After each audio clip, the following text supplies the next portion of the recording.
You ready to rock? Ready. All right, I'm going to mute us out right now. Do it. And here we go.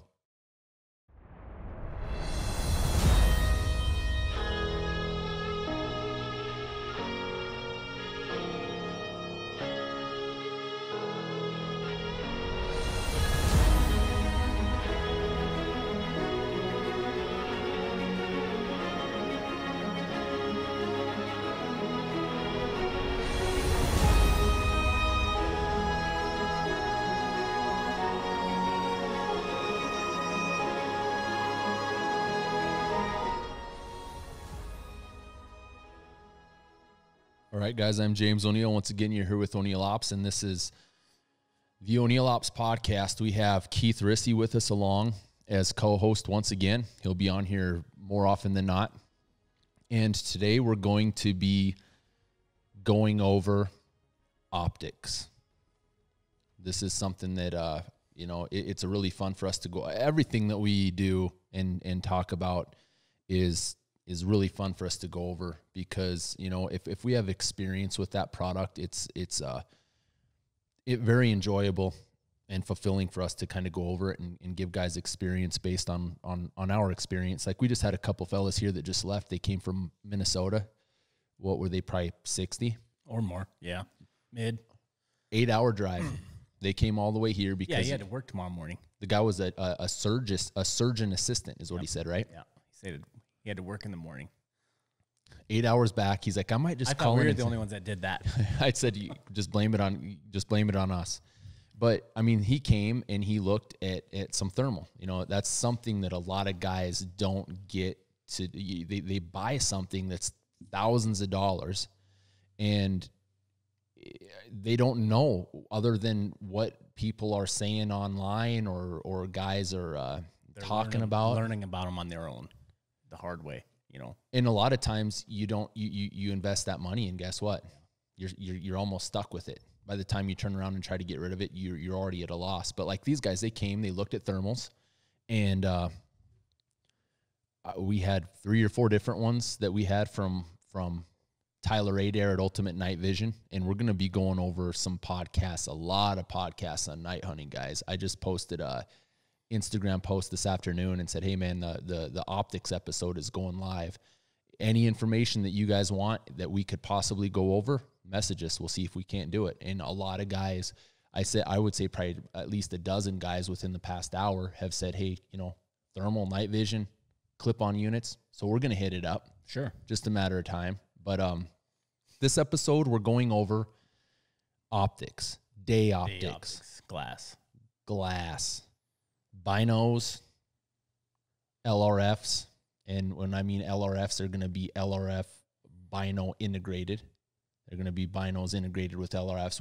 We don't carry a designated laser rangefinder. That's like a little like you see the bow hunters carry. We don't do that. We don't carry those. Nothing against it. It's just something that we don't carry. And we're also going to be going over weapon sights, scopes, more than likely mid to long range options, but they work just as good close quarters if you know how to do it. But I say we touch base on binos first.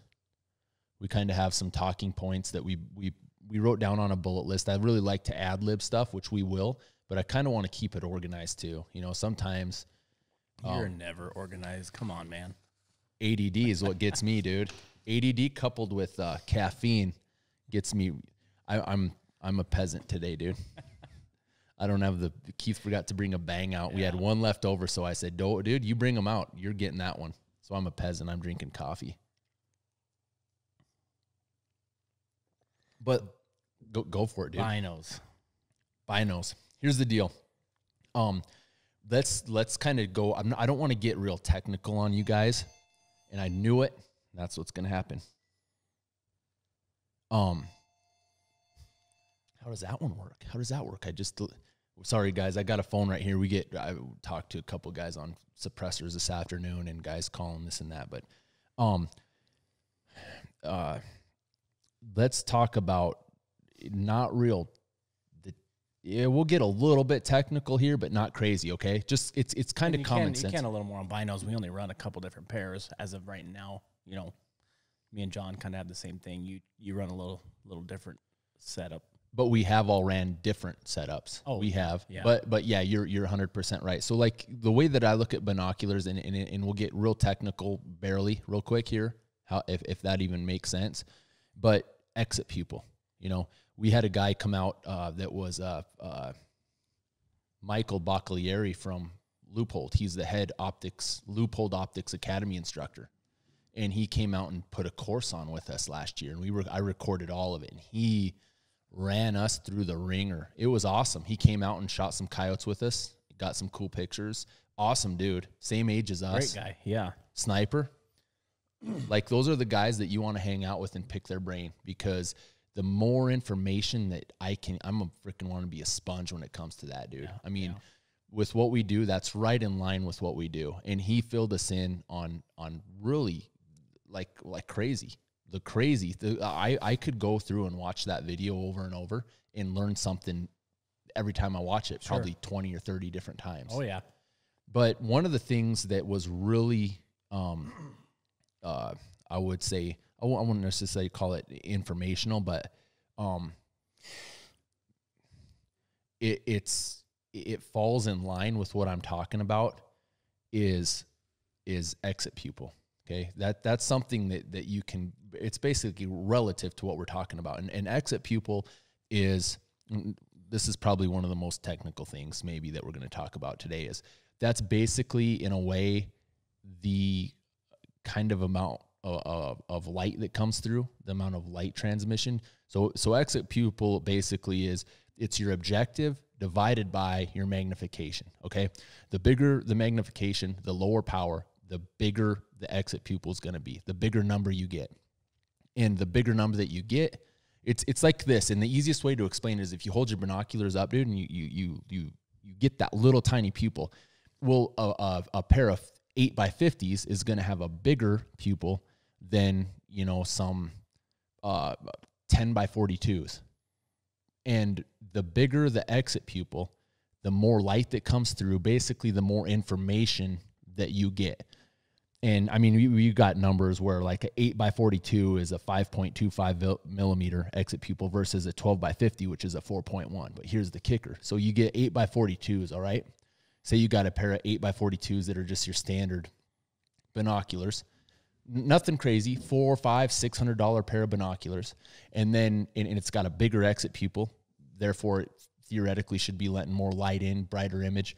And then you got some 12x50s like you have, the ELs, that have superior glass. That's where it really shines, where a lot of guys don't pay attention, I think. So you have, you know, the 12x50s, but you have superior glass. Those are phenomenal binos. So there's a kind of a, you know, kind of like a happy, I don't know if I want to say a happy medium there, but there's a scale. There's some pros and cons. You can get by with a lot more with better glass than you can without it. And with what we're doing, it pays to have good glass because we've got them glued to our eyes all the time. Yeah, constantly. All the time. From the time we get out of the pickup, you know, going in and out of sets, it's a constant glass. It's like you said, they're glued to our eyeballs. And that's right. I mean, we're like tonight we went out and made a set, killed a coyote, got some awesome footage. First thing we did is, you know, and actually went into a place we hadn't been in years. Ever really in that specific spot. Right. We didn't know. So like you said, glass it. Pick it apart. Yep. When I'm setting the call out, Keith's picking it apart. Like and vice versa. If he's setting the call out or if somebody else is setting the call out, if John's setting the call out, Keith and I are picking it apart. Yep. We are glassing. We're looking for those ears in the grass. I want to see that one laid down. I want to see him bedded before we hit that call. And that's the difference in between good glass and not good glass. It's hard to explain, guys, for the guys that haven't. And here's the thing, goes back to what you said. Just because something is really good for us doesn't mean it's going to be really good for you. You know, if you just need a pair and you want to go on the weekend, go buy, you know, a $400 or $500 pair that will work for you. Sure. But with what we do, like here's another example. everyday use. Like we just said, I have my binos on my chest all summer long. I manage an additional ranch on top of ours, and I've got my bino pack, I've got my glass, and I'm always using them every single day. I mean, I'm to the point where when I don't strap my chester gun, I feel like naked, like I don't got freaking spandies on. Yep. And that's kind of where, you know, that's one of those things where it's also a lot easier on your eyes too. 100%. For sure. You sit there, you look through glass all day long, or even hours at a time, which we do, maybe not consistently. No. You know, you see a lot of those mountain hunters that have their eyes glued for hours and hours. Right. But guess what? They might do it for a week and then they're done. Yeah. Well, we do this. We might be on set 40, 45 minutes, maybe longer. And then we go to another one. Yeah. But the whole time, one of us, I mean, we're glassing at least 75% of the time. And then we go to another one and do the same thing. Yeah. And then and we're doing this 5 or 6 days a week. Exactly. Then we do it the next day, maybe and 7, the next day. You know, and the good glass, it's edge to edge crispness, and the quality. It's so much easier on your eyes. You don't get eye strain. You don't get headaches. And you know, you got to justify whether or not a $2,000 pair of binoculars is worth it or not. And maybe to the weekend guy that goes 3 or 4 times a year or winter, it might not be. Nope.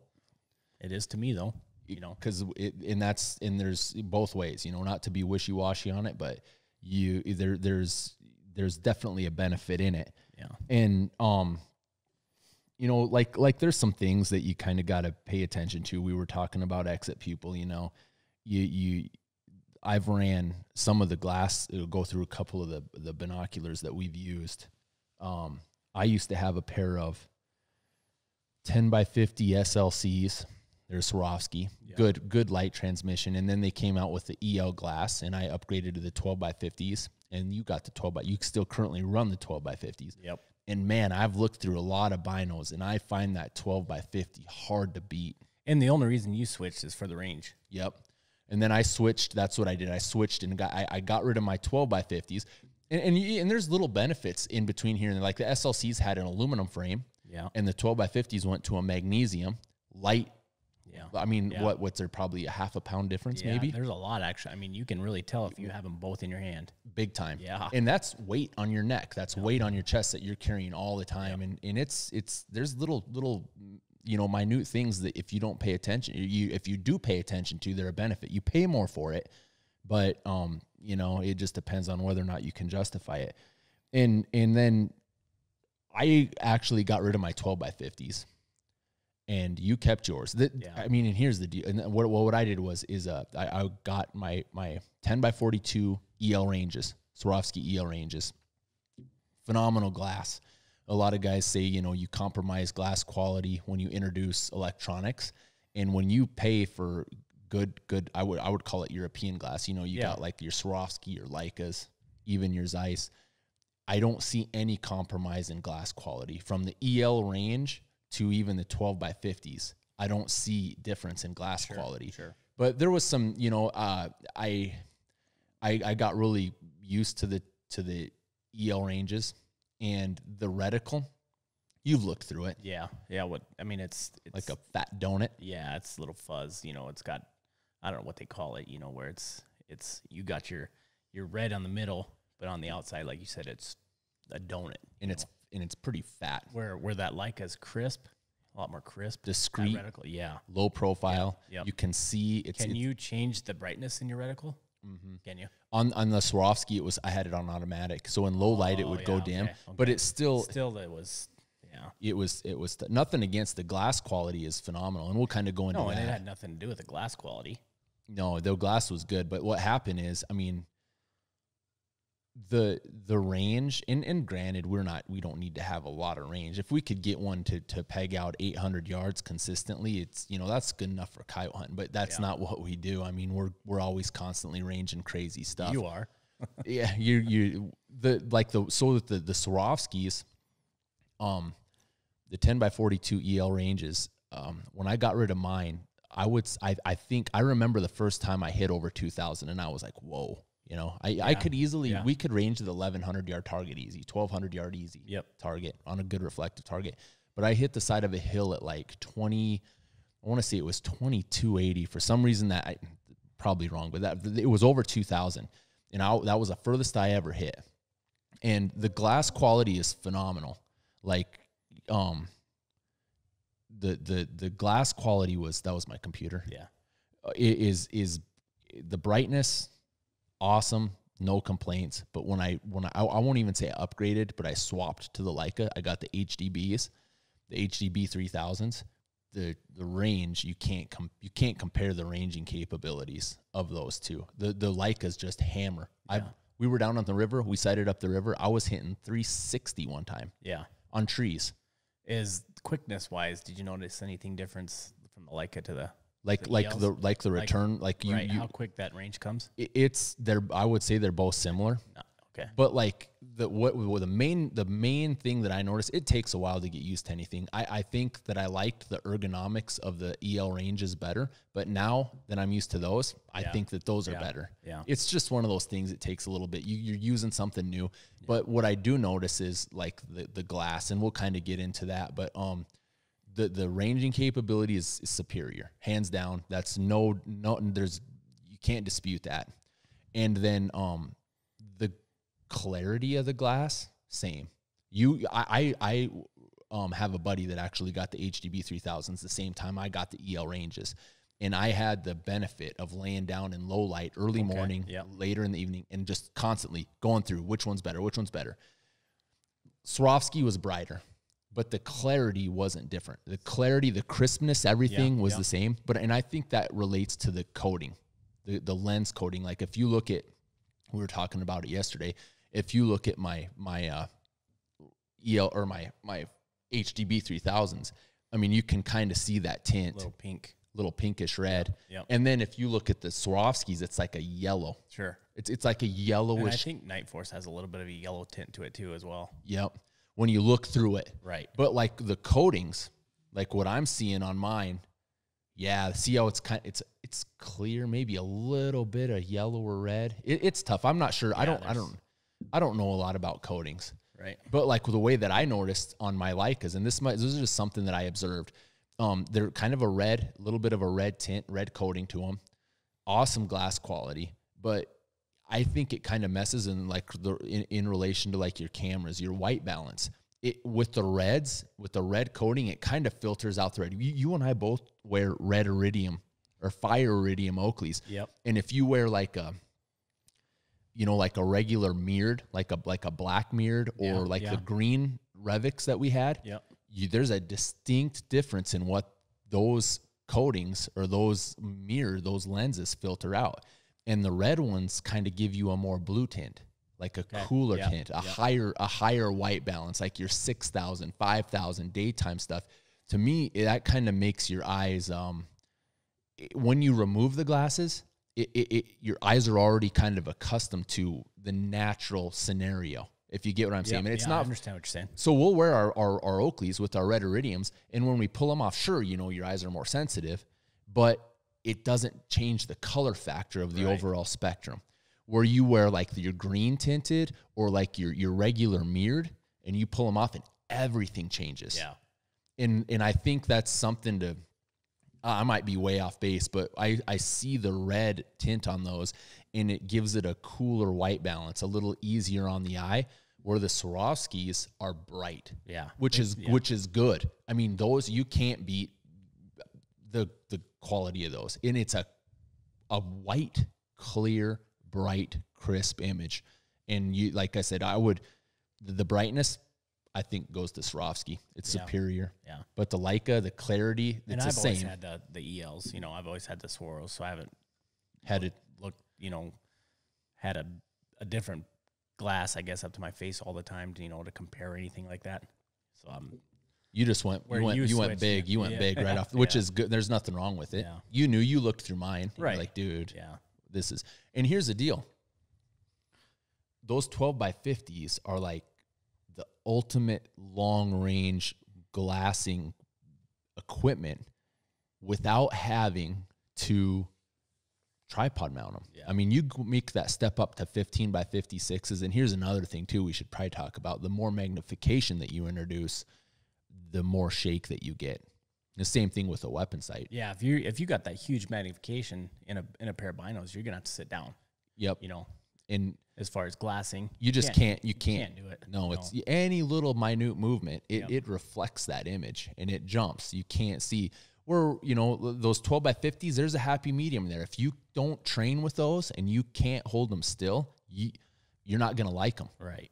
But we're used to them. And like a lot of times you can always balance, you can kind of set yourself up. If you're proned out, Oh yeah. you're not against the ground. Yep. You can keep it steady. Or a lot of times when you're seated, we'll lean back Yeah. and kink our shoulders in or our elbows into our ribs and Rest it make right on your bino pack. That works pretty good. Yep, exactly. Little things like that you Sure. can kind of modify and make it work. But there's some techniques that we use for glassing. Like there's a lot of guys that I've talked to about how like you said, what was a technique you were talking about yesterday? Where you grid it.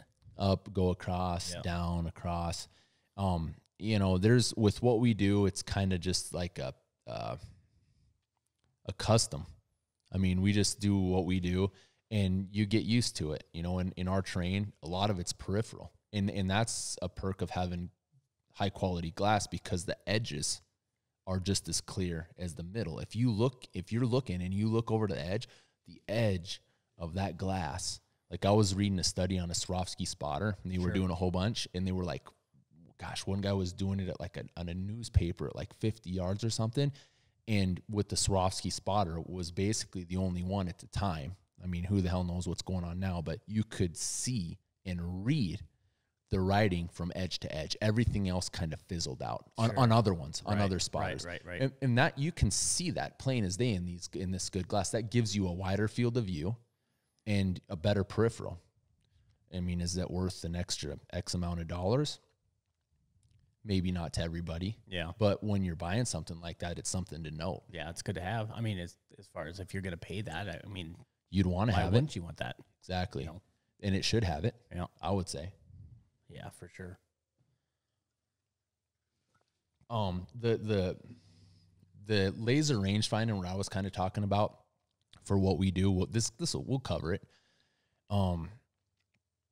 Massive benefit, man. Almost to the extent of calling it a game changer. Having a good pair of binoculars with an integrated laser rangefinder, being able to just nail spots without having to swap between back and forth. Like a handheld rangefinder, designated rangefinder only versus your binos. A lot of guys will carry both. Having good glass, spending the money on one piece of equipment. And I mean, even like tonight when we'll call in a double, we'll kill one, a coyote will run, and I can pick him up in range. If you're smart, you do it beforehand, right. And you already know the terrain, and you're like, all right, that furthest ridge is where I want to stop him at, or I want to kill him at, or if he goes past that, like you said, it's a what if. I want to know that range right there just in case this happens, or I want to know the range on this hill over here just in case he holds up. Then you don't have to do it later. It's there. You're on the camera, or I'm on the camera. What have you? You just know that range. It's a force multiplier. It is. It's great. It's big time. And being able to have that integrated into really good binos is just something that it's almost less equipment, but that doesn't really matter. But I use it all the time. I'm always you're a range guy. You wear them batteries down in that thing. I know you do. Push a button every time I'm on set. I'll probably push a button 20 different times. Yeah. But and what that does is it gives you an acquired skill set, because the more that you range stuff, what you do is you find yourself, how far is that? All right. I'm thinking it's 600 yards. Boom, 400. Oh, I was way off. You kind of teach yourself, and eventually you get to where, I mean, granted, trust me, it ain't the difference between making a kill shot and not by guessing. You're 50 yards off, that's a miss. Yeah. A lot of times at a long range, you're 20 yards off, that's a miss. So you don't want to mess around, but it's fun to do, and you get an educated idea based on using stuff like that. Yeah. It's just it's definitely not a bad asset to have, for sure. And I mean, gosh, I've been kind of into range finding binos for a while. Dude, it was right when we first started. I had a Did pair you, of. you didn't have anything before did you have anything before the ELs? I did. I had some old Leupold, and I don't remember. I wrote it down, but I don't quote me if I'm wrong. I might be saying some stuff that's not right, but they were like Leupold RXB4s. Oh my gosh, dude, had to be some of the first range finding binos that came out. And you could I still have them. John uses them. Oh, those are the ones. Those great ones. You can pull them apart, and I mean they would range out to 800, but you didn't want to use them as binos. Right. I mean that's right there is the epitome of compromising glass quality to have a rangefinder. Yeah, you would have been better off probably having a designated rangefinder. But yeah, those are some of the first ones I had. They were like $800. Sure. And that's where I kind of broke the ice into it, and then I kind of started reading and getting into it, and then this new better equipment comes out and it's so much more advanced. And then I think I got some Nukons, dude. Nukon, I can't remember the model. I should have wrote it down. They're like a 3,000 something or a 2,500. They're supposed to range over 2,000, and they're a freaking like vectors almost, like big old hunk. You ain't going to carry them with you anywhere. Right. Throw them in a Pelican case, and when you prone out and shoot steel at 1,000, 1,500 yards, that's where you break them out. Not a hunting situation. Right. And glass quality on those, junk. No good. Like, honestly. Yeah. Price of those, few $1,000. You can get them now for probably a few hundred because they ain't worth it. But then. What were those? They were the Nukon. They were Nukon laser rangefinders. Now they make new stuff too. I mean, they make newer, better stuff. At the time, these were, gosh, I can't remember them. They were a 2,500 something or a 3,000 something. Yeah. And the furthest I ever got them to range was like 2,500. I don't even think I got them to range 3,000. But then I kind of get like my 308 infatuation, you know. I have an infatuation with glass, with binos. Yeah. Like I've got a pair of 8x42. They're what they are is they're the predecessor to the Nikon Edges, and those Edges are like $2,000 binos, and they're 8x42s, and I've got them. They're down in my safe. Oh, those Premiers? They're like Premiers. They are, but they're not the Premiers. If you Google a Premier, they're like 1,100 or 1,200. These are the $2,000. Oh, really? These are the good. These are Nikon's Premier, right? Flagship model. Okay. They will honestly, they'll fall right in line with these. They're really good, but I had those, use them, and I actually should. I've still got them in the brand new box, but you know, I like getting my hands on different pieces of equipment and different glass, but I've kind of come to the conclusion that, you know, why sit on a $2,000 piece of equipment if you're actually not using it? You haven't came to that conclusion. Kinda. Not really with guns, but with glass in a sense. Sure. And then I got those right there, the 4s, the Vector 4s. If you guys aren't familiar with those, Google it. I got introduced to I knew about them quite a while. I've been on Sniper's Hide and there's a lot of information out there, but what I did was I got those with my Trimble Nomad, and I've got a field firing solution program. I worked with a guy, Blaine Fields. Good dude. He designed the program, and he would always upgrade me for free because I'd test it, use some stuff. Well, the Vector laser rangefinders came with a remote firing cable, and it would plug right into my Trimble Nomad, and when you ranged, it would range your target to the 10th of a yard or the 10th of a meter, whatever you have your setting on. And I would. You know, it was kind of cool just to mess with it, but it wasn't really practical unless you're proned out, taking a lot of time. Just strictly shooting steel. Just steel. Yeah. Kind of just a fun deal just to see how it worked. Well, then you could have the Kestrel, and the Kestrel would interface with the Nomad and the ballistic program, and it would Bluetooth it, yep. So it would automatically transmit, and you could set it to update every so often. It would integrate the wind, temperature, the barometric pressure, the humidity, all your atmospherics straight into that Trimble Nomad and input it into that field firing solution. At the time I was using Delta 4. I think I've got it upgraded to Delta 5, and I don't know what they have now because I don't, with all this new technology and phones, and we'll kind of maybe do a podcast on that, but I'd plug it into the Vectors and range, and you'd have your whole solution in front of you. And in theory, whatever it tells you to do, you do it and you should hit. Yeah. It doesn't work like that. But, you know, that's kind of an infatuation with glass, and those Leicas are hammers, dude. Well, shouldn't say where we made that set, but we made a set today, and I ranged a house from my house 4,400 yards with it. Now, with the Vector. With the Vectors. Yeah. And those have good glass. They're 7x42s, and they've got Leica glass. And I could see myself using those as binos, but they're too bulky. Sure. You know, if the ranging capabilities went down on that, they would be nothing but a half-ass pair of binos. Yeah. But the furthest range I've got with those, just out of curiosity, I was over at Clarence's on the road, and I sighted through that draw all the way up to the highway. I ranged a moving semi at over 6,000 yards with that thing. And a crazy story, I know a couple guys online, they have the 21s, the Vector 21s, and that's twice the ranging capability of what that has, if not more. What are they supposed to do? Dude, they'll go like 20 kilos. They're like they'll go like 20 kilometers. It's crazy. Yeah. It's nuts. But like what one guy told me that he did with his, and I don't know if it's true or not, but he told me he actually measured the skull of a bear to determine whether or not they went after it, because they were after a booner. From what kind of distance? It was hundreds of yards, if not further than that, which I don't see how you can get that precise.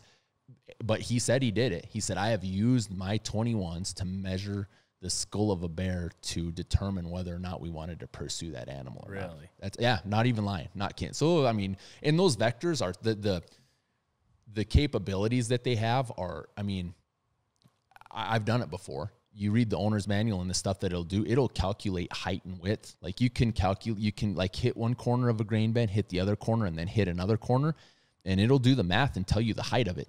Really? Yeah, you can do all sorts of crazy stuff, but that's whatever. I mean, just like kind of little talking points about glassing and the kind of the equipment that we use. That's a cool piece of equipment, but regarding is it real functional for us? Not really. It's fun. It is on the range. Yep. If we want to set steel out there and have an accurate range, 2,000 yards, that's what I use to get the norm out to 2,050.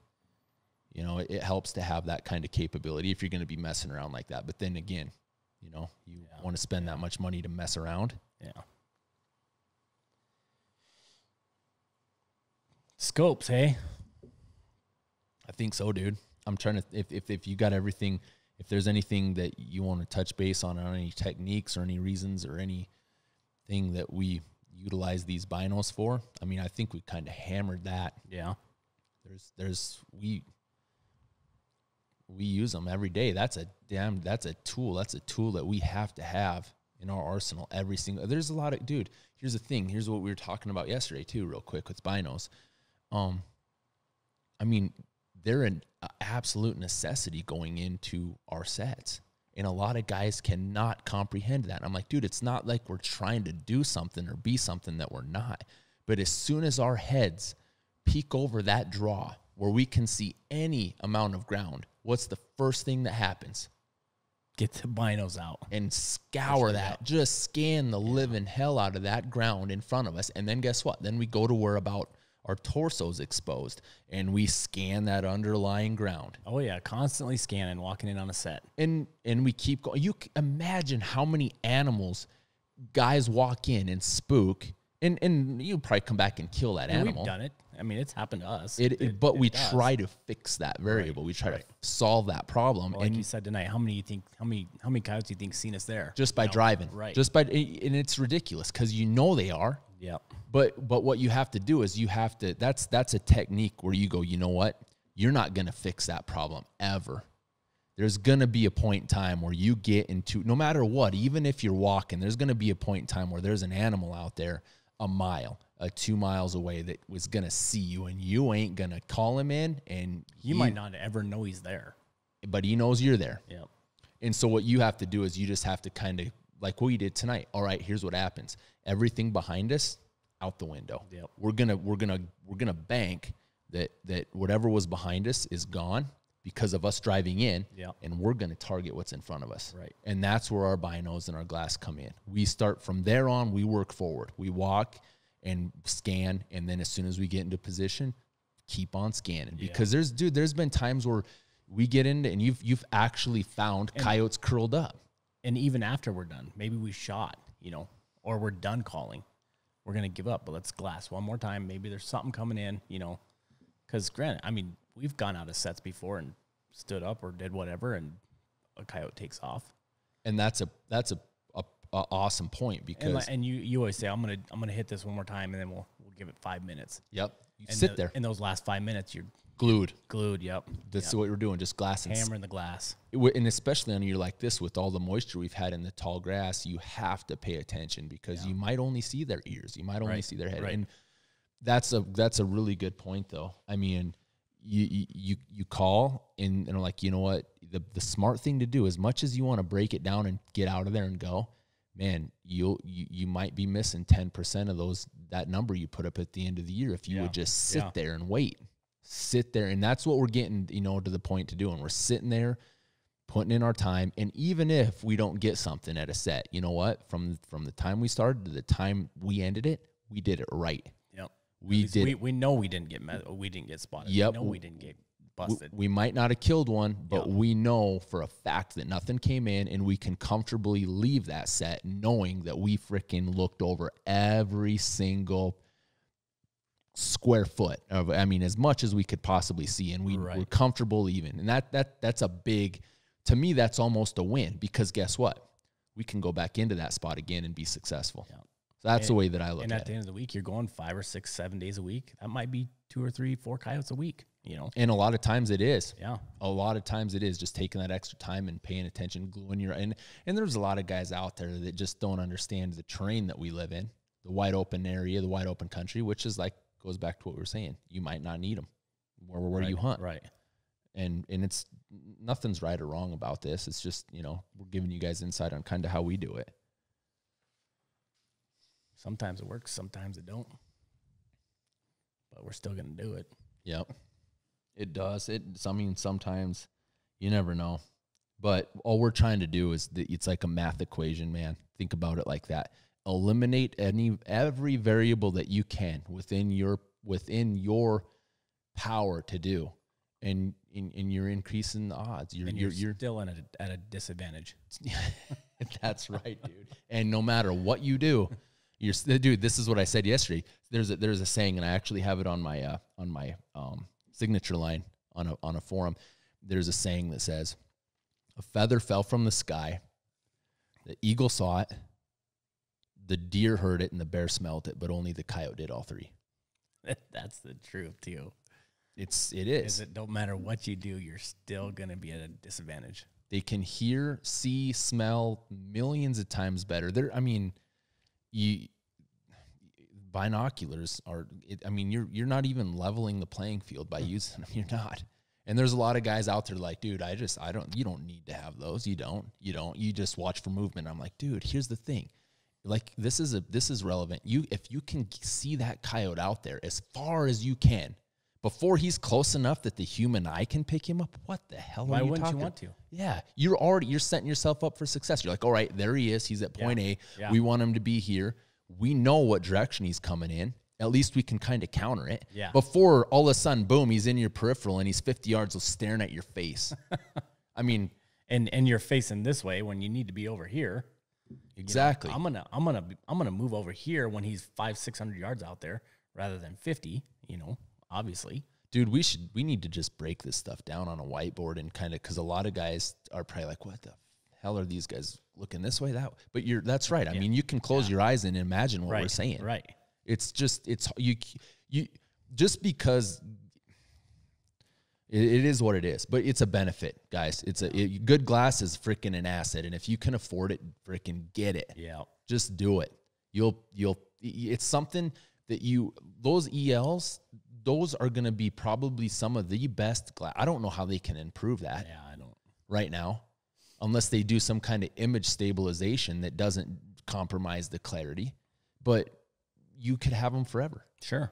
Good glass, you have them forever. Invest in something like that. Yeah, I think those are, gosh, they might be 5, 6 years old. I'd say, I bet 5. Yeah. And man, from the SLCs up to the ELs, there is a difference. Yeah. But not enough that if a guy invests that much money in it, that he's going to sell them and probably upgrade. Right. Unless you are like us. Yeah, I'm always going to have something like that. That's for dang sure.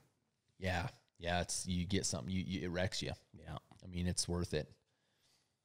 But let's do we're at 40 minutes and we just talked about binos is all. 2-segment podcast on optics. Or do you guys just want to keep listening to us BS and go for an hour and a half? Let's just do it. Let's just hammer out scopes. Weapon sights. Daytime optics. I would say, dude, the first quote unquote tactical long range scope that I got was it was a long time ago. I built a 308 and I had a Nightforce NXS 3.5 to 15 by 56. And then there kicked in my... It was like an MP1 reticle probably? NPR1. Okay. Yep.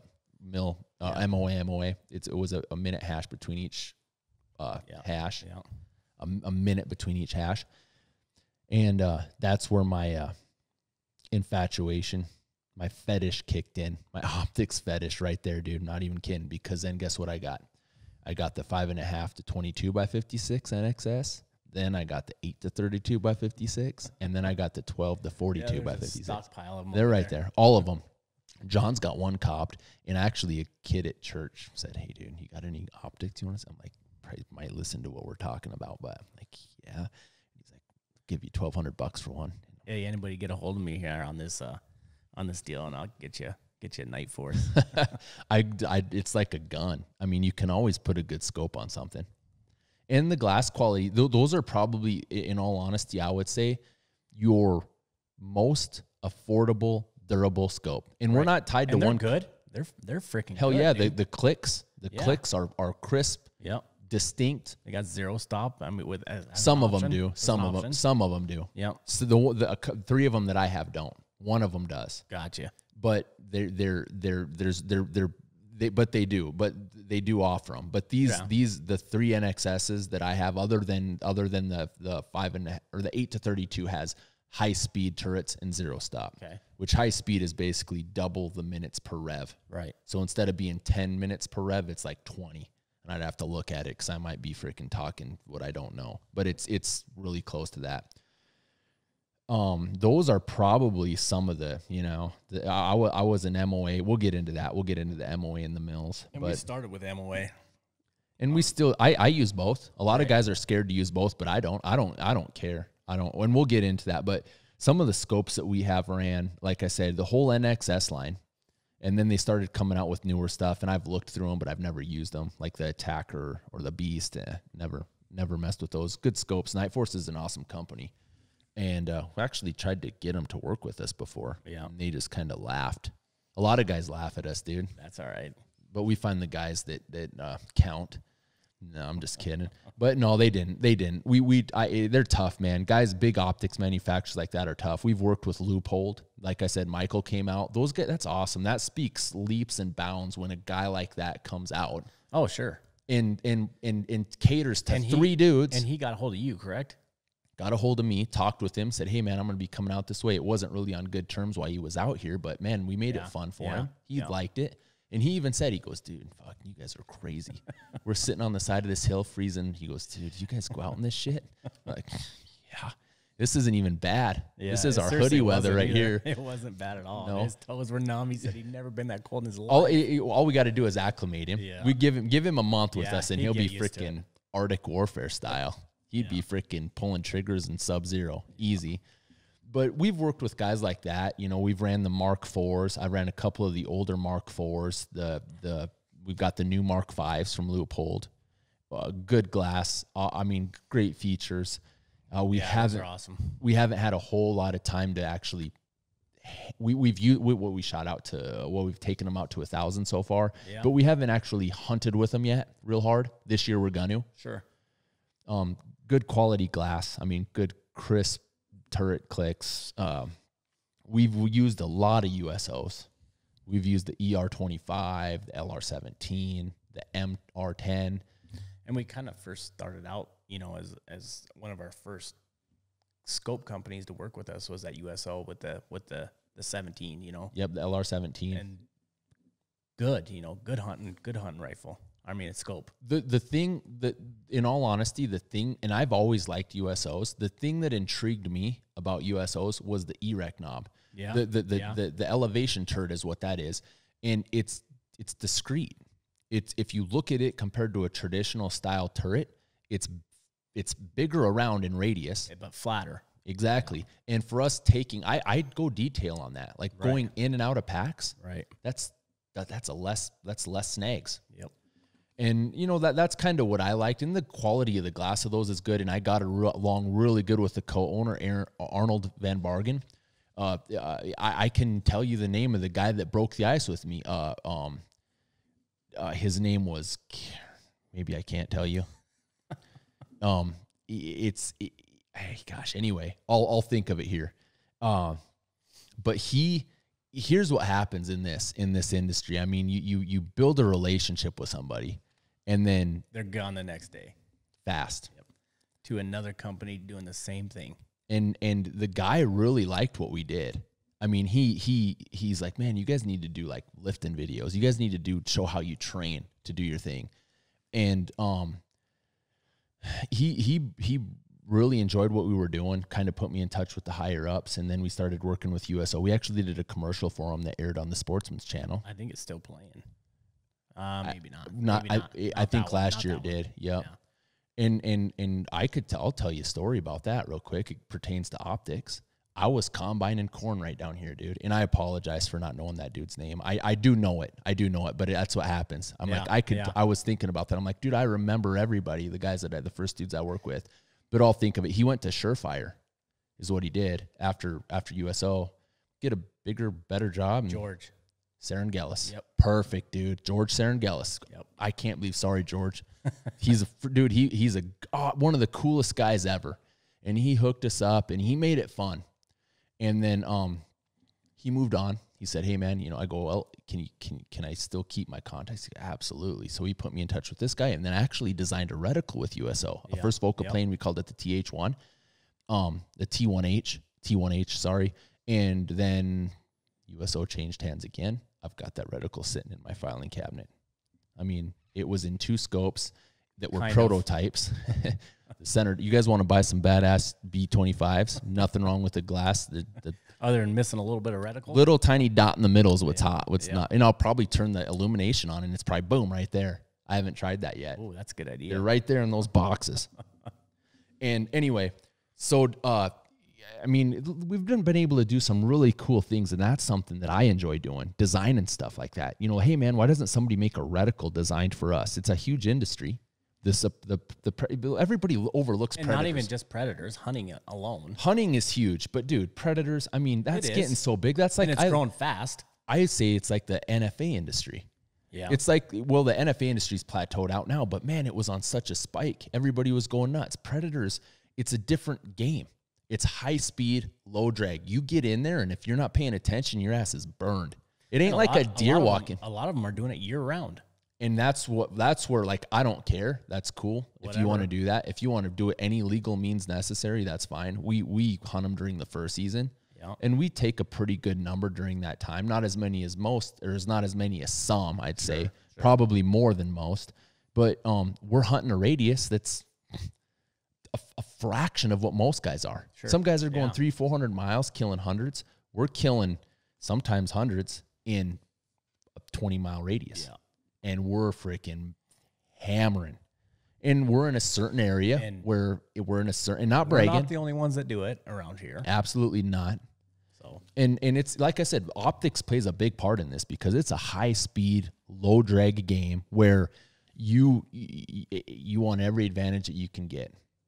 And optics, what I was going to tell you was, you know, one of the commercial that we did for, it aired on the Fox Pro Fur Takers. Yep. Here's what happened. Not a lot of guys know about this, and since we're not working with USO anymore, I don't care. If they changed hands, and I don't know the guys that the investors that bought it, but I tried to reach out and never pursued it, because other things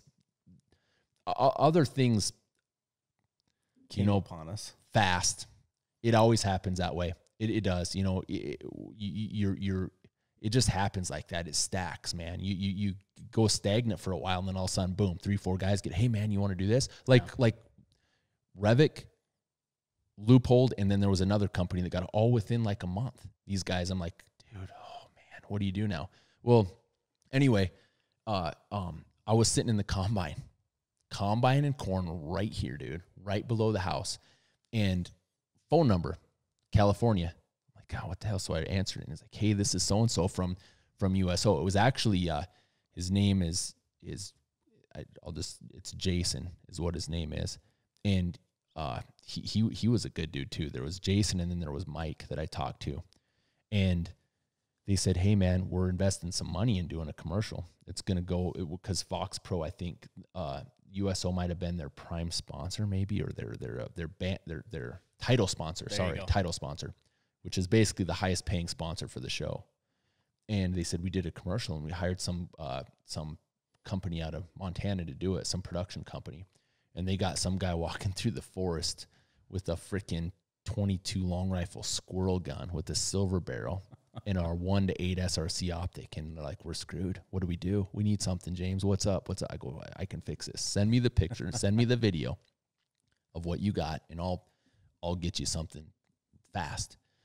And so that, I think it was that night, dude, after I think we finished up. John went north. We finished early, I think, cutting. Right. We buzzed up to the Pines, and every scene that they had, we replicated way better, and just got the slider out, manual slider, did this, but we actually used a gun that was Cerakoted. I Cerakoted the gun. It wasn't the Motto. It was the 6.5 Sherman is what it was at the time. Multi-cam, yep. Now it's a 6.5 PRC. Yep. But I had the ER25 on it, going through the Pines, kind of doing a little freaking Hollywood style fake stock, like kink eye the camera.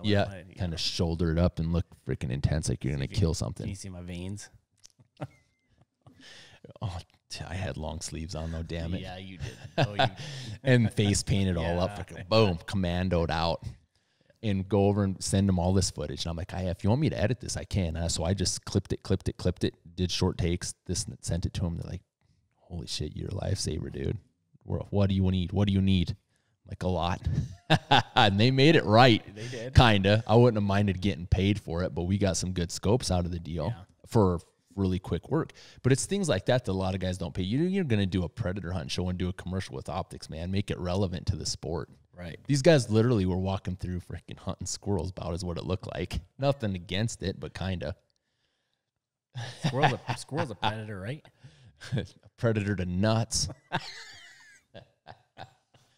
Oh, but I mean, it's fun, man. We've done it's really fun doing what we're doing. And there's we ran Bushnell Elites, Vortex Gen 2, the Gen 2 Razors, and the Gen 1 and the Gen 1. That the Razor line is the way to go. The PST's lesser quality. We're about the little bit higher quality stuff, which, like I said, not beating our chest. It's just what we like to use, and we're very fortunate to be able to use it.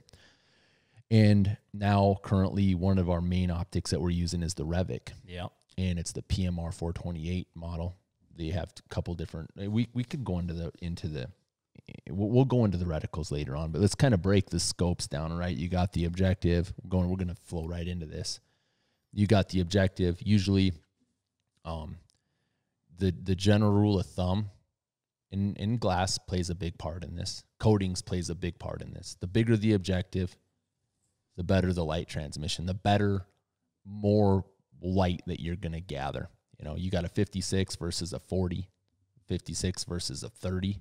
You're going to get a lot better light transmission than you are, in those low light conditions. And that for us, I had a guy mention something on, I have to carry around the Hubble telescope like you guys do. I'm like, dude, really? Come on, man. Let's not go here.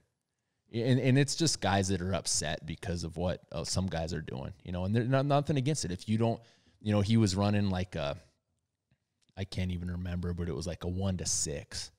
Like, you can do it if you're for the shot's going to be 150, 200. Yeah, absolutely. No worries. But, for us, it's a lot easier to be over scoped. And I think our 1 to 6 on the blackout.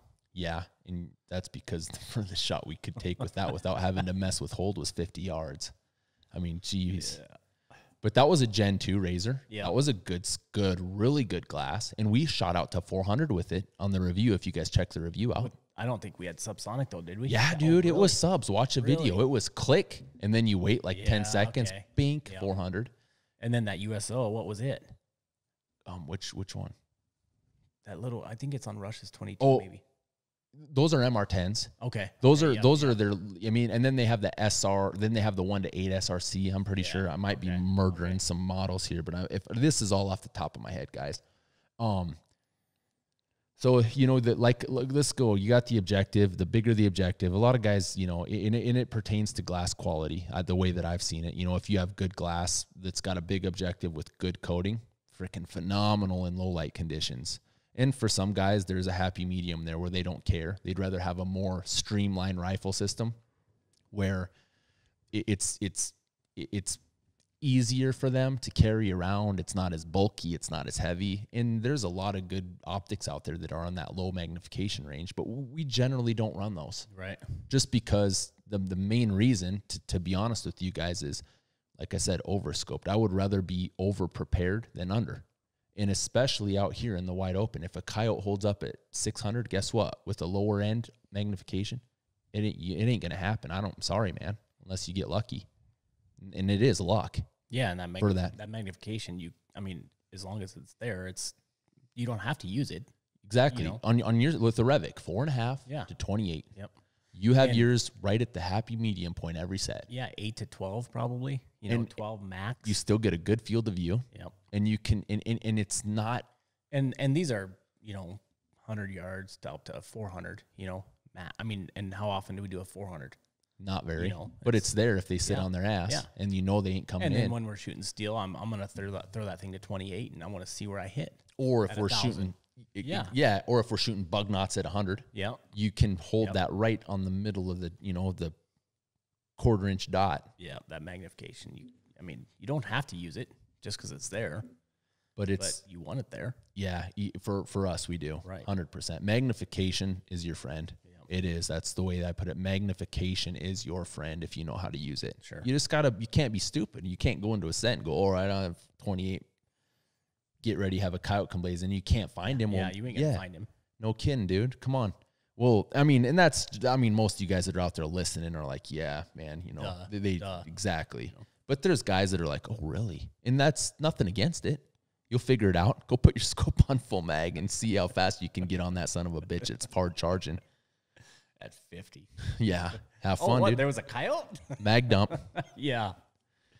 But, and then, you know, so you got the objective, all right? The tube diameter, guys, I mean, I'm going to probably Google this stuff. Tube diameter, you got a 1 inch, you got a 30, you got a 34, a 35.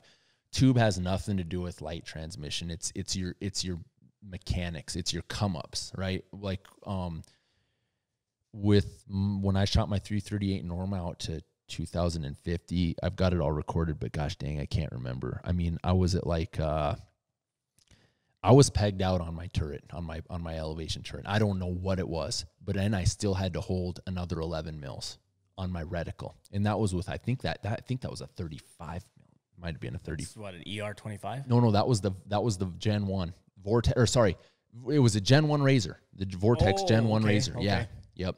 And it was good. It was well. It got me out there. It took me a dozen shots to get there, 15 maybe. Yeah. But it was an MOA plate. It wasn't no freaking vehicle size target. It was a 20 by 20 inch plate at 2050. It's tough to do. Sure. And you don't realize how stupid it is till you back up and you look at it and you're like, what the hell? But I mean, that's your rifle system is only as good as the glass.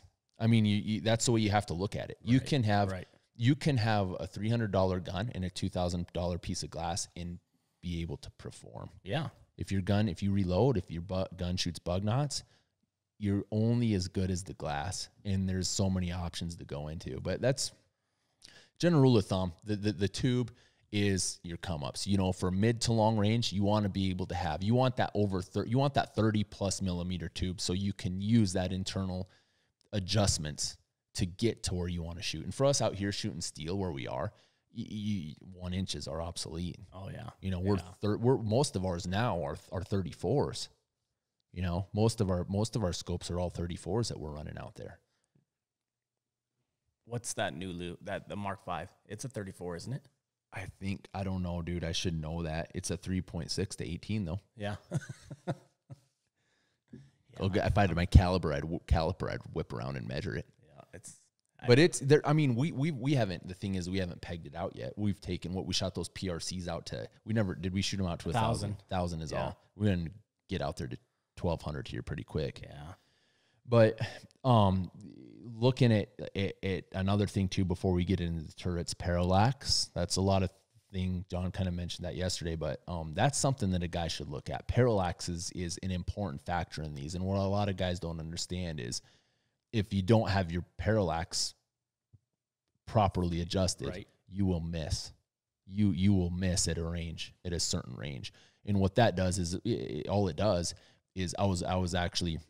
And we've noticed this, me and you shooting the same rifle. And changing I mean, the group is, like you said, a bug knot. But it's different. And mine's a bug knot, but the location is different. A little bit. Not a lot, but a little bit. Yes. Noticeably different. And it's because of that, the parallax. A shooter, different eyes, different. In the parallax, basically, you adjust that. And most of these new scopes, like on the Revix, I think, have like 100, 200, 300. And you can't. It just gives you an approximate range of what it should be. You still have to fine tune it with your eye. But what that does is it puts that reticle on your same plane as your focus. Yeah. Otherwise it's like this. It's floating out there. You move your eye and your reticle moves in relation to your target. You know, and so that's something that a guy should note. If you do have some of those older scope, I don't even know if they're older, but they had the parallax. They had the on your ocular. Yep. Or on your objective, on your objective. Okay, there you go. You know, and that's something that it's a pain in the ass. You got to reach up there. No. Right here. They made it so much better. So much better on these long range scopes. But that's just something to note, you guys, and most of you guys already know that. And then you got the turrets, all right? You got a mill setup, or I shouldn't even say mill. You got a mill setup or you got an MOA setup. What you don't want is a mill MOA or an MOA mill. And most times in this thing, I think that old 308 you used to have that had that old Mark IV on it had a mill turret and had minute turrets and a mill dot reticle. Yep, I think you're right. No, because it had like 1/2-inch clicks, dude. It was crazy. Yeah. It was set up for the 308 for a 175 SMK. No, 168. Okay, there you go. Yes, it was. Yeah. I remember that, dude. I don't even know how I remembered that scope like that, but yeah, that's exactly right. 168s. Yep. And so basically, I mean, what the easiest way to explain it is this. Say you're shooting at 1,000 yards. You got an awesome backstop. You can see anywhere your round hits within a 30-yard square, right? You're aiming right at the center target. You've got a mill reticle. You got mill turrets. You shoot. You're exactly 1 mil to the right. Plain and simple, all right? So what do? You either use your reticle that you have, we'll get into that too, the first focal plane, and you adjust, you move it over accordingly, left or right, shoot, hit it, or you dial. Or a better scenario would be 1 mil low, because freaking windage, just whatever. Yeah. I don't dial for wind. We hold. I don't either. Yep. So you're 1 mil low. You have a mill setup, a mill turret, and a mill reticle. Easy. You just you use your reticle to measure, and then you dial and you shoot. Or if you have a first focal plane, you just hold and you shoot. You make the quick adjustment. Now, if you have a MOA mill setup, man, you're introducing math. That's you can easily do it. It's always nice to have the guy next to you shooting the same thing. Exactly. If he's a mill, I mean, you're a mill. You want that guy. He can call your come up pretty quick. That's way better. Yep. And we're almost always like that. Yep. Shooting rifles with the same reticle. H59 is the Horus H59, man. That's an awesome. I love that reticle. We got the Tremor 3 in our Mark V's, and I don't like that, dude. I mean, you can utilize it, but there's some features in there that we will. The H59 is cut and dry, dude. It's easy, gridded out. I mean, it's scary to some guys, but yeah, too busy. But if you learn to use it, the only thing that's too busy about it is if you have really, really good glass, you're using that really, really good glass to fill a reticle in. Yeah, and that's the only downfall of it to me. Otherwise, freaking, it's awesome. Yeah, I would love that in all of them. But I mean, you're the main thing in choosing a scope is you want to either go mill, make sure your reticle matches your turrets, or MOA. Don't mix it up because you're introducing math. And when even it's just something you don't need to do. It alleviates a headache. Takes the fun out of it too. Yeah, you write down a cheat sheet for no reason. Yeah, but it just makes you think too much. Yeah, it does. It does. You already got to think about enough stuff. Yeah. And then we can kind of talk about reticles. The easiest way to put this, and we'll kind of, I don't know if we'll close out on it, but reticles, this is where I would say everything falls in line with the rifles that we designed. I mean, the very beginning was taking factory rifles, your traditional style 22-250, and what was the first thing that we did with those rifles? 24-inch barrels. Cut the barrel off. Done, gone. Cut her off to 18. And we didn't do it ourselves, obviously. Yeah, but yeah. I mean, our gunsmith did. Had him thread it right, put the proper shoulder on it, the proper thread pitch, 1/2 by 28. Because we knew we were putting a can on it. And that's another 8-9 inches. That's exactly why we did it. Everything we do is in and out of a pack. More discreet, easier to swing, more compact, more ergonomic for our application. We modified it to fit. And that's exactly if you guys watch anything that we do, it's not that we're trying to do something different. I mean, here's the thing. Look at this. So 10, 15 years ago, and I said this in another podcast, but we were cutting our barrels off, and we had guys online go, "What the hell are you doing, man? It's what caliber is that? It must be like a 308 or something." No, it's a 22-250. Well, why would you do that? Yeah, you're decreasing your velocity. And I'm like, well, here's the deal, dude. We're running a can. We're adding another 8 inches to this rifle's profile, and being able to, and it all relates to optics. And we were decreasing the velocity. Yeah, we didn't care. No, I mean, it wasn't that wasn't what we were looking for. And a lot of it's because of optics, right? And so you got a 25 to 30 feet per second decrease per every inch that you take off, general rule of thumb. Mm-hmm. So we're taking off close to 200 feet per second, which with certain, I mean, yeah, that has effect on ballistics, on performance. And here's the traditional rifle, predator hunting, varmint hunting rifle, 24-inch, 26-inch barrel, slow twist, freaking smoking them. Burn it. Upper threes, 4,000 feet per second. And you have a max point blank range, and that's a good call. You basically sight your gun in high at 100, or you have it at 200 yards zero. Inch high at 100. Yeah, you know, that was the thing. And then you hold on for, which means, I mean, your max point blank range, your trajectory of that round falls within the vitals of your target within X amount. So say your max point blank range is 300 yards. Well, from 0 to 300, you hold right on fur. Don't hold high, don't hold low. You hold right on, and it will be done in theory. And that's right. It is. If you can hold your own.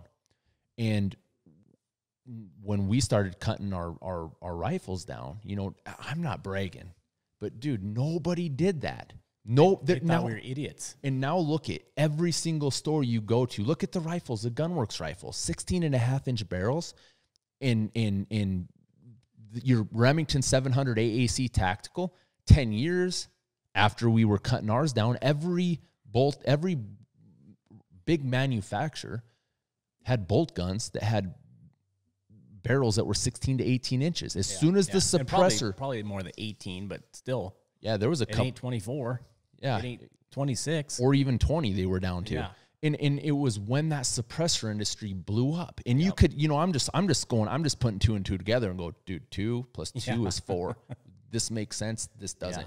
Yeah. We're running cans. Why the hell would we not want to do this? Yeah, we got a 9-inch can on a 24-inch barrel. I mean, your stock isn't even in the damn pack. Yeah, and your center of gravity. It's shifting on you. Yeah. And with these lighter rifles, it's not as big or bad. But when you get to these bigger rifles, it can be a pain. But that's what was happening, and we'll go into detail on that on our suppressor deal. You'll hear us talk about this again. But here's the thing. So we're designing these rifles, right? And we're cutting the barrels off, and we're actually, after a year or two of cutting the barrels, we just started getting our own barrels and not converting, but opting out of the slow twist and going with the fast twist. What that allows you to do, and we can do a barrel thing too, but that's just kind of Google it. it allows you to run heavier rounds and without being able to stabilize heavier rounds. And what we found is most of these fast twist barrels stabilize light rounds as well. And if you're not pushing them too hard, you don't have pressure issues. You don't have issues of the bullet coming apart in flight because of the rapid RPM. We were slowing down our rifles. We were slowing down our loads. I mean, we were making them a little more mild, right? Because that's generally how they shot. Tighten them up. That's what we were after. Precision. We're not after an inch group. We're not after a 3/4. We're after, if we vice it in, one hole, all in the same hole. And the way that we designed our stuff is with, being able to cater to those heavier rounds in case we want to. All we're doing here, guys, is what? We're eliminating variables. You have wind. South Dakota, man, if you can't shoot in the wind, and don't get me wrong, we don't know everything. We miss. There's times where that wind freaking blows that round where it ain't supposed to go. But we're trying to cancel out a variable. And by using a higher BC round, you can efficiently make that happen. Oh, yeah. And 10 years ago, you hardly saw optics with first focal planes. All my NXSs, none of those had first focal planes. Think about it. 10 years ago, a decade ago, if somebody said first focal plane, 99% of people would go, what the hell are you talking about? Yeah. I even get guys on Instagram saying, dude, go over first focal plane, go over second focal plane. And it's a redundant, it's a redundant mention basically, or conversation, I should say, because it's spoken about quite a bit. But the whole reason that we're able to make our profile shorter and so effective is because of a first focal plane reticle. And that's where we're going with this. We're doing this with our platforms. We're slowing the velocity up, but you're taking a max point blank range rifle and you're taking a short profile, slow, not sluggish, but a lot slower, hundreds of feet per second slower, and being able to do the same thing almost just as quick because you don't have to make calculations. You're using a first focal plane, hold. Yep. Hold over, exactly. So we got 100 yard zero. At 200, you're still holding on. At 300, you got some, depending on our MOAs, on our MOA first focal plane, you're like 3 minutes. And at 400, sometimes depending on what we're using, it's either 4 to 6. And we've got it all with our load. Up until like these Revics came out, hunting wise, calling coyotes, I never dialed. Yeah, just hold. First focal plane. Yeah. And if you didn't have that, guess what? You better have it on the magnification that reticle's valued 15 or 22 or, max it out, Yep. Yeah. Or cut it in half and know what your holds are in half increments and have it dialed out or the magnification low. And so that's what we're being able to do. The difference between first focal plane reticle and a second focal plane is it's easy. The first focal plane reticle maintains its value at any magnification. Simple, plain as day, cut and dried. So if you're on 28 or you're on 4.5, your hold's still the same. That reticle the reticle value does not change. Now, if you haven't ever used the first focal plane, when you zoom all the way out, that reticle gets so small, it's almost, you can't use it. Right. Unless you have some kind of illumination where you can actually see the intersection or the center dot, but they get so faint and so small. Yeah. That's a concern, and it should be noted. And the same thing, when you zoom it all the way in, that reticle does get fat. But a lot of guys get really afraid of that. They're like, oh, well, dude, that reticle is going to get fat. Well, it's going to cover up. Well, it's not necessarily. It gets fat, but that's why we choose the reticle. Yep. We have a reticle selection that works for us. And ours is that RX1 from the Revic, and it's got a center dot. Floating. Nothing around it. Yep. You can see fur around it when you could hold it on a pupil and still see his color of his eyes. Right. And that's a huge part when you're shooting groups or for precision shooting or precision hunting, I think. Yeah. But then you have the RT1 reticle, which is their MOA version. And it's intersecting crosshairs. And when you zoom it in, it's a lot tougher to shoot groups, even on 28. It's definitely a hunting reticle. Yep. It feels like on our side-in targets, it fills that center dot in when you zoom it all the way in, that center crosshair does. If you can shoot a good group with that thing, that's good. That's something, It's tough. And it covers, like you said, it covers up the whole center target. So that's just some things that a guy should probably know, pay attention to. Right. And I mean, it's the second focal plane, the reticle basically it changes, but when you zoom in and you zoom out, it stays the same. I don't want to confuse you guys, but the reason that it's doing that is the first focal plane, when you zoom in and you zoom out, the reason that it's maintaining the same value is it's changing with the magnification so that the value stays the same. Right. And on a first focal plane, the reticle stays the same, which is appealing to a lot of guys, because if it's a fine reticle or a duplex, no matter what, it doesn't change. The thickness, it always stays the same. They're content with it. But if you're trying to utilize holdover or pay attention to calling shots, you're off unless you know what's going on. Yep. That's just something to kind of pay attention to. And, you know, you got your values, MOA versus mils. You know, here's the thing. I've had a couple guys ask me this too. You know, what's better for hunting? You know, an MOA is more precise, but here's a quick way to look at it. General rule of thumb, layman's terms, 1 minute at 100 yards is 1 inch. Most MOA scopes are broken down into 1/4 inch clicks on your turret, right? So that's the 4 clicks equal 1 inch. That's your normal hunting scope, anything. And even with like most of our tactical scopes, same thing. Yeah, same thing. One click is 1/4 inch at 100 yards. And you look at a mil. 1 mil at 100 yards is 3.6 inches. So, you know, it's thirds almost. It's 3 times, a little over 3 times more. But mils are broken down. Most of the mil turrets are broken down into tenths of a mil. So therefore, that 3.6 goes down to 0.36 per click. Okay, well, it's still a little bit bigger. But let's take it out to 1,000 yards. 1,000 yards is an easy one to work with. 1,000 yards, one click of a minute scope at 1,000 yards, if it's got a 1/4 inch click, goes from 0.250 to 2.5 inches at 1,000 yards. Now, the same thing, you know, you take your mil, and 1 mil at 1,000 yards, 36 inches, we'll break that down into tenths. That goes down to 3.6 inches. So you have the difference between a click at 1,000 yards, 3.6 or 2.5.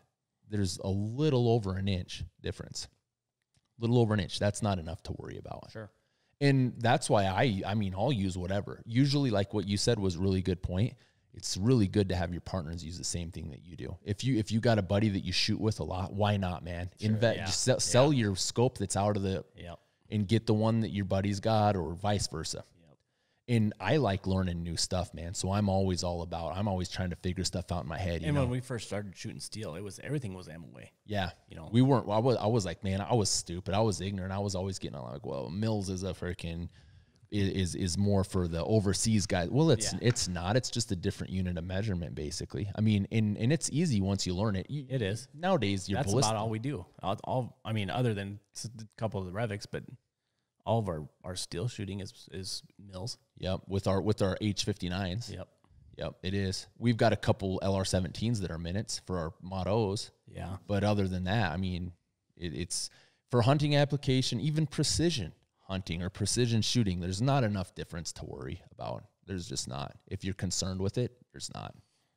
But it's just a personal preference. I think right now the mils have a lot better ground game in reticle options, like the H59. That's our go. That's my go. I love that, dude. Yep. If you guys haven't looked at it, Google it. It's a freaking awesome reticle. But I don't know. I mean, it's a lot of stuff to go over, man. I mean, we've went over a lot of stuff, and we're at an hour 20. That's a freaking dude. It's fun to talk about. People are gonna hang up at 30 minutes. What these jackasses?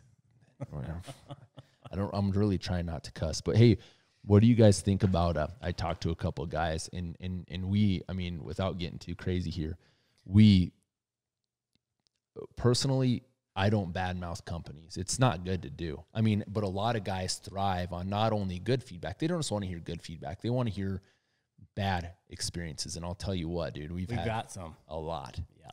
And what I'm thinking, I don't, and we don't say anything about it. You don't see their equipment in this room either. Yep, that's exactly right. And if somebody asks us personally on the phone, like, hey, what do you think about this? And we've had bad experience, we'll tell them. Just the other day, somebody said, oh, I got one of these. I said, send it back. I know Get your exactly. money back. I know exactly what you're talking about too, dude. I'm just gonna tell you. And- you know, we've been there, done that. Send it back. And that guy worked with us. Don't even open it. That guy worked with us a lot. Yeah. I mean, that guy did Yeah. some. And Yeah. I'm like, oh, dude, man, now And this you ain't. try to This get him ain't. to change a few things. Yeah. I'm like, this ain't gonna. No. This ain't happening, man. I'm sorry, we won't say anything bad, but I'm sending these back. He goes, nah, just keep them. Gave them away for Christmas present. You did. Oh yeah, I did. did. I asked him broke first. 3 of them. I told him, I said, I'll send them back, dude. I'll feel better if I send them back. He said, no. You just keep them. So that's what I did. Anyway, I mean, Re-gift. those guys loved them too. They thought they were snipers when they got from those. O'Neill Ops. I got these from O'Neill Ops. Oh, that's bad. But I mean, what I'm thinking is guys are saying, hey man, why not do like a select podcast where, you guys just let it go? Because online even, there's so many times where I bite my tongue because it's not the right thing to do in my mind to badmouth companies they're out there to try to make money. Sure. But like we said, if it's somebody that's doing it the wrong way, we'll call them out. But there's companies that we have used that a lot of guys are using right now, and we can tell you some that don't work for us. And it's not out there I can tell you suppressors, I can tell you barreled actions, we can tell you optics, we can tell you accessories, all sorts of stuff. And if we did it, it would be like almost like a free for all. We'd probably let the F-bomb fly a little bit more than we do here. We're trying to keep this civil, this podcast. I don't want to get it out of hand, but it's fun talking about stuff that we like to do. And if guys were interested in something like that, I've had more than a few guys tell me they'd like us to like do a pay for one where we go into detail on like film equipment. Like, hey man, what specific settings do you use to get the look that you want? We want to know. There's certain things that you just don't tell guys, because if you did, then everybody would try to spin off and be like you. Yeah. And that's fine. It's happened, but that's cool though for us, because you know what, a guy must be doing something right if guys are liking what you do and they're trying to emulate you. Yeah. They're trying to replicate what you do. And like I said, man, this is nothing that we're trying to be. It's just something, everything about our stuff, these optics falls right in line with it, dude. Modification, customization, these HDB 3000s. I can take an SD Mini and implement my custom ballistics into that. Boom, range tells me my dope. What about that is not a benefit? Everything that we like to do is detailed.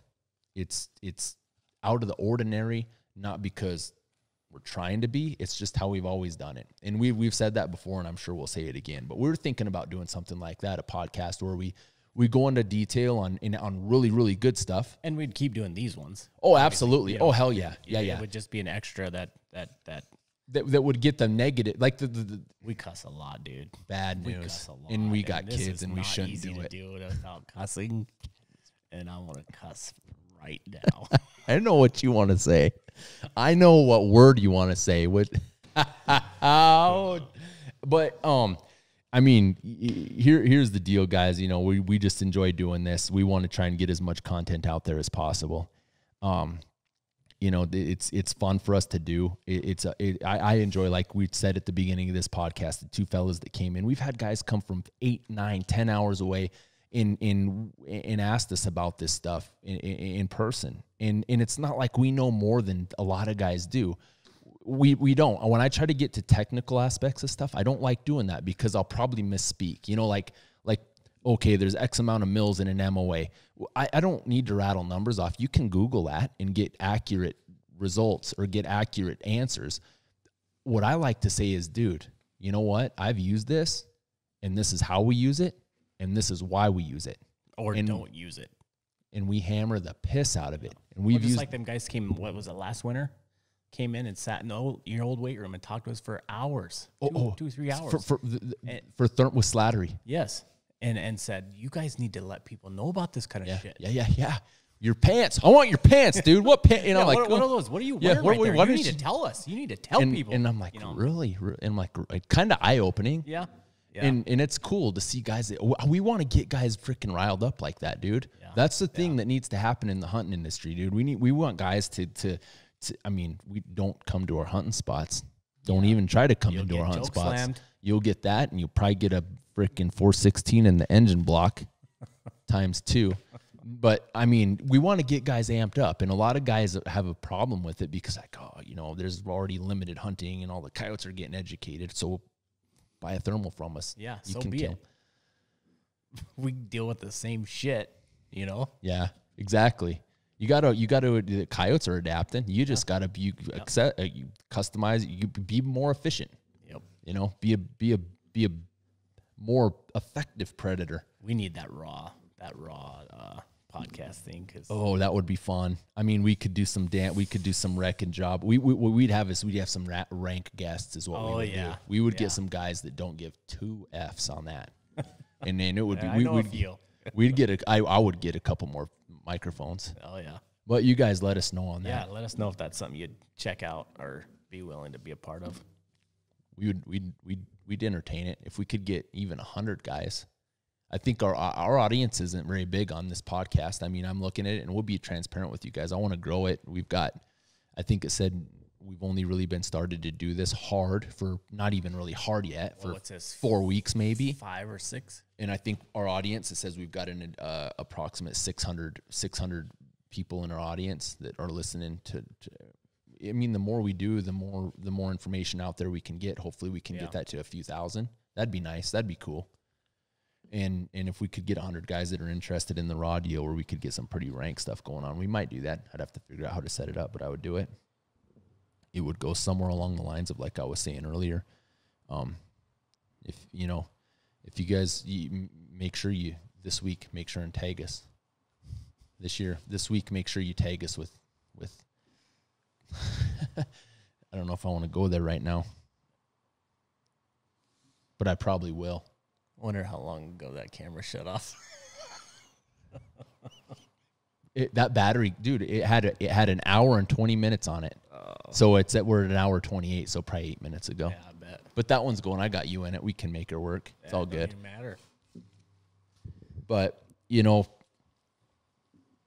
if you guys are liking what you're hearing and you're interested in what we do, be sure to make sure and subscribe to our YouTube channel, guys. That's what we're really trying to grow.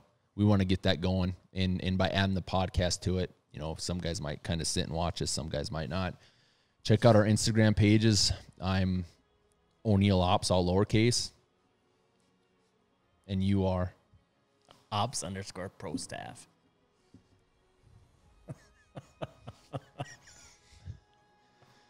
Check out our Facebook page, O'Neill Ops. Check them out. Instagram. Just Google it. Google it. Hashtag us. Hashtag Abby rode that Revic like it was Wednesday night. If you guys hashtag that, we'll make sure and post that up at the end. I'm going to have to make sure and post that up at the end of this podcast. But once again, guys, I'm James O'Neill. You're here with O'Neill Ops, and we're going to be throwing a lot of stuff out there this year, man. We're going to freaking hammer this out. We're going to have our game cameras set up all winter long. 4 or 5 barn owls. We're going to go into those too. Check it out. See if there's any coyotes on our bait piles. No, and there ain't nothing yet. Full moon, man. We'll be doing podcast hammering before we're going out doing some murder mode with thermals. We got some cool people coming this winter too, so. Hell yeah. We'll make it count. Hope you guys are enjoying it. Make sure to check it all out, fellas. Not to be redundant. YouTube, O'Neill Ops. Facebook, O'Neill Ops. And Instagram, O'Neill Ops. And O'Neill Ops. That's all I got to say. We're out.